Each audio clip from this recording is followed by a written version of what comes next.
Hey guys, welcome back to my channel. My name is Kimothy, and on this channel we speak everything personal finance. And when I say everything, I mean everything. We talk about investing, we talk about debt pay down, we talk about budgeting, we talk about the different retirement accounts that you can put your money into. And in today's video, we're going to find you some money. We're going to do a deep dive inside your finances and find you an extra $100 to $200 a month, or about $2,000 to $3,000 a year that's hidden within your budget, that's being taken away by overpriced items that you're paying for or overpriced plans that you're paying for, and we're gonna go find it right now. So if you're excited for this video, leave a like and subscribe to this channel. I would highly appreciate it. This is super important, especially if you have no money left over at the end of the month, to invest and build a financially stable future for yourself. I know you're thinking you don't have an extra $100 or $200 to invest, but I promise you it's hidden in there. It's somewhere in there that you can find. The answer is not always just making more money. Making more money sounds a lot easier than it actually is. A lot of people have responsibilities they have to take care of. If you have multiple kids, you have to take care of them, and you might just have no time to find an extra job. I'm here to help you find that extra $2,000 a year. So let's get into it, with the first one being changing your phone plan. This is something that I did about 2 years ago. Well, I had T-Mobile and I was paying about $140 a month for my phone. I found out about Mint Mobile, which none of these are sponsors. I'm not being paid to talk about them. By moving my family to Mint Mobile, it cut my bill in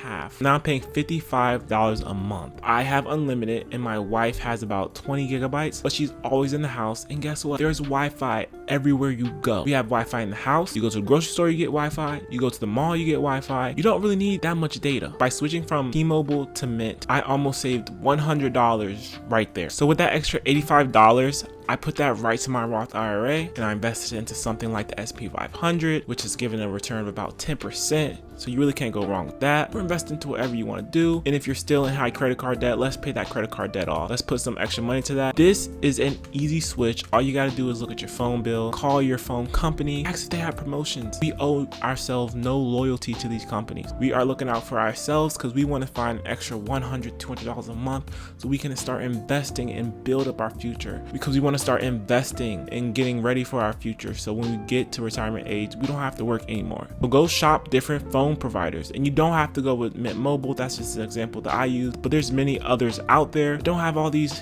extra things that you don't need, like T-Mobile Tuesdays or Netflix, Hulu package. Go with a simple provider that offers unlimited data, unlimited texting and calling for $30 to $25 a month. Next, we're going to optimize your subscriptions. Now, some people might be paying for Netflix, Hulu, HBO, Disney, Peacock. There's so many subscriptions out there, and yes, these subscriptions might be $10 to $20. That's cheap, right? But when you start pairing all these subscriptions up and you start adding up how much these subscriptions are costing, you could be paying $100 to $200 in just subscriptions. So really think about if you need these subscriptions. Are you using them on a daily? Do you just pay for a subscription so you can watch one show? Do you have Peacock so you could just watch Love Island? Did you buy Disney so you could just watch some Toy Story movies? Think about the free streaming options that you have. There are so many out there, like Freevee, Tubi. You have Roku, has a free live streaming channel. YouTube, this is a great source of entertainment. I'm always on YouTube. It's free. Think if you have Spotify and Apple Music. Why do you need two? Just get one. And you honestly don't need to pay for Spotify or Apple Music because it's just music. If you really want to listen to a song or an album that bad, you can go on YouTube Music, and that comes with ads, but you can play any song on there. They have a whole bunch of different albums. Try YouTube Music. Also check your debit card and credit card statements to find those hidden subscriptions that you're still paying for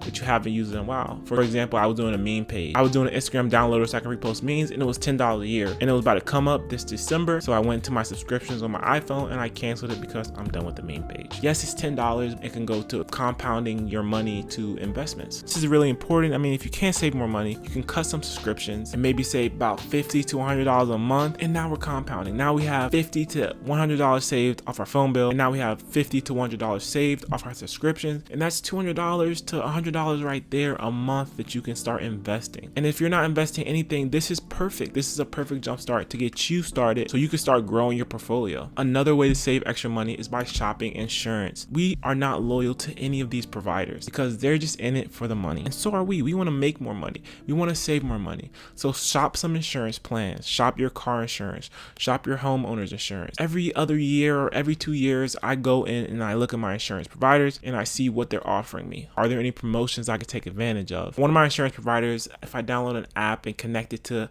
some device to the car to show my driving, to show I'm a good driver or something, I get a promotion for that. I'm gonna do that. Why not? I get money off, which means the money I get off can be invested into my accounts. If you can cut your annual insurance down by $300 or $200 by bundling or by just switching to a different provider, that can also be added to your investing. Yes, $300 over a year is not a lot, but when you add that amount to the money we got back for the phone and the money we got back from the subscriptions, we're starting to stack. We're at like $250. We're at like $150. We could be at $300 a month that we just found within your budget. So you have to really go and look at your spending and see what these monthly payments are going to. See if you can cut them out or cut them down. So here's my thing to you. Go review your insurance providers right now. Go see what they're offering you. Go see if your bill went up. Go see if your bill went down. If it went up, call your insurance provider and see if there's any way that you can lower your bill. And if they can't lower your bill, then go find a better deal. You have no loyalty to them. It does take a little bit of effort, but if you really want to find money to start investing, you have to put the effort in. Now let's talk car payments. I know there are people out there paying $300 to $700 in car payments for your 2021, 2022, 2023 car. Now imagine eliminating that. Imagine cutting out that car payment, that $300 to $700 car payment. Or imagine cutting that in half, paying $150 for a car payment. If you're paying $700, paying $400, $300, which is still a lot, that money can then go to investing. It all comes down to how important investing is to you. If you have no money at the end of the month, but you have a $400 car payment, $500 car payment, and your driveway, that's money that can be invested. You gotta dig deep inside and think about what's important. Is your $500 car payment more important than your future? So your kids aren't gonna take care of you? You have to ask yourself that question. I can't answer it for you, but I'm gonna tell you right now, your future matters, and your car payment is not as important. And for me, having a car payment would not be as important as my financial future. I'm putting more money to my investments than I am to a car. My car is paid off. I do have like an old 2002 Toyota Camry. I'm in my car for maybe an hour a day. I'm just commuting to work, go to the grocery store, I go out. I may be in my car for an hour to 2 hours a day. Matter of fact, not even, because I'm like 10 minutes from work. So I'm really in my car for about 40 minutes, but I wouldn't pay $700 to be in my car for 40 minutes. Car payments are crazy. So go look in your driveway, see what kind of car you got in the driveway, and think, is that car more important than your financial future? You answer that question for yourself. $500 is a lot of money. Imagine if you were able to actually invest that $50 to $100 that we cut down from subscriptions, the $300 annually that we cut down from insurance, and go into investing into your Roth IRA. You can add money to your brokerage account. You can add more money to your 401k. Yes, you could find a $5,000, $10,000 car. I have a Toyota Camry, and a couple years ago I bought it for about $2,000 from one of my dad's friends, and I've been driving that car for 5 years, and it's almost at 250,000 miles, but it does the job. It gets me to point A to point B. It gets me to one of the most important places in the real world, my job, so I can make money and invest that money into my future, invest that money into my children, go on vacations, pay for groceries. I'm not worried about looking good. I'm not worried about sounding good. I'm not worried about looking like I'm rich. You just have to look inside yourself and think what's important. Just know that eliminating or lowering your car payment could free up a lot of money for investing. Just know by optimizing subscriptions, changing phone plans, switching up insurances, and taking a deep dive into your car payments, you can potentially find up to $100